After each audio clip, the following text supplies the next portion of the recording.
کراچی بندرگاہ سے متصل انتہائی حساس آئل ایریا میں ایندھن کی چوری پکڑی گئی۔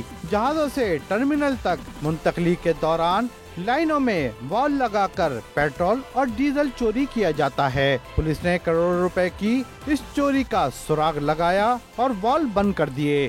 پتہ چلا کہ یہاں کوئی وال لگا ہے تو میں پہنچا، میں نے فوری طور اپنے افسران بالا کو بتایا۔ افسران بالا نے رات کو ہی مجھے بولا کہ یہاں سیل کرو اور اپنی موبائل کھڑی کرو، تو اس سے میری نفری بڑھانے سے مجھے کافی بہتری آئی ہے۔ کوئی ابھی چور کی ہمت نہیں کہ وہ اندر آ جائے۔ قیمتوں میں اضافے کے بعد مافیا پیٹرول اور ڈیزل کی چوری کی سر توڑ کوششیں کر رہی ہے، تاہم پولیس نے مافیا پر کڑی نظر رکھے ہوئے ہے۔ کیمرہ مین شفیق دلشاد کے ساتھ عمران حفیظ، جان نیوز، کراچی۔